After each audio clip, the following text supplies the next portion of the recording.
Welcome to our presentation on the Coronavirus Job Retention Scheme. My name is James White and I'm a Director at Brown Butler Chartered Accountants. This presentation was recorded on the 5th of June 2020 and reflects the changes to the Coronavirus Job Retention Scheme that were brought in earlier this week.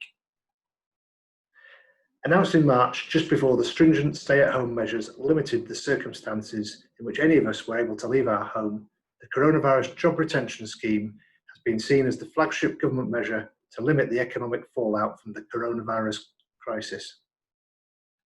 Since March, the scheme has allowed employers to furlough employees, keeping them on the payroll while requiring that they can carry out no work for the employer.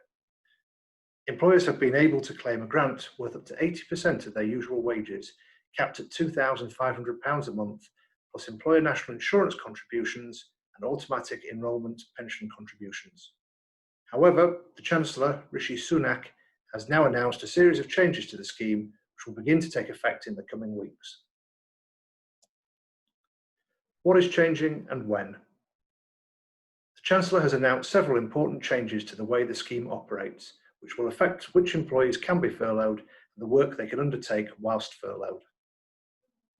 Firstly, the scheme will, in effect, close to new entrants from the 10th of June. After the 30th of June, employers will be unable to furlough employees who have not previously been furloughed for a full 3 weeks. At the same time, they will not be able to furlough more employees in a claim period than the maximum number of employees claimed for under the scheme in its current form. Employers can start to bring back furloughed employees part-time from the 1st of July. Employees can be brought back for any amount of time and on any shift pattern, with employers still able to claim for hours not worked that a furloughed employee otherwise would work. Furthermore, the minimum claim period will be just 1 week. Employers will have to pay furloughed employees in full for any hours that they work and meet the cost of employer NICs and pension contributions this pay attracts. The value of Coronavirus Job Retention Scheme grants will begin to taper down from the 1st of August 2020. From August onwards, the grants will no longer cover the cost of employer national insurance contributions and pension contributions, with these costs passing to employers. However, the grants will still cover 80% of an employee's usual wages up to a cap of £2,500 per month. September will see the value of the Coronavirus Job Retention Scheme grants fall to 70% of usual wages. Whilst these grants will only cover 70% of the usual wages, those employees will remain entitled to receive 80% of their usual wages, capped at £2,500 per month.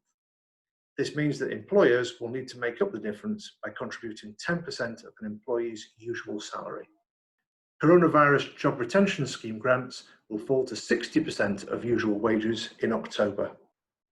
Employees who remain furloughed will be entitled to 80% of their usual wages up to a cap of £2,500 a month.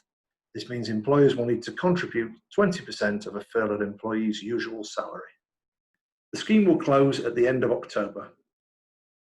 It will not be possible to claim a grant in respect of a furloughed employee after this date. This will lead to a cliff edge in support, with employers suddenly needing to cover 100% of wages in November, having been liable for just 20% in October, a five-fold increase. At this point, employers will have to decide whether they need to bring furloughed employees back to work as previously, renegotiate their employees' contracts, or make them redundant. If you currently have employees on furlough, you do not need to change anything until August, when you will need to begin meeting the cost of employees' NIC and pension contributions. However, it will be open to you to bring those employees back on a part-time basis from July, while still claiming a grant in respect of their usual hours that they do not work. This arrangement will then remain in place until the close of the scheme at the end of October, but you should bear in mind that the value of the grant will gradually reduce from August onwards. How can I bring back an employee on flexible furlough? There are 2 key steps involved in bringing an employee on flexible furlough back to work from the 1st of July onwards. Firstly, you will need to agree a new flexible furlough agreement in writing with the employees concerned, setting out the new working arrangements. Secondly, you will need to report as part of your claim the number of hours worked by the furloughed employee and the number of hours that they would usually work. Thank you for listening. We hope you found this presentation useful.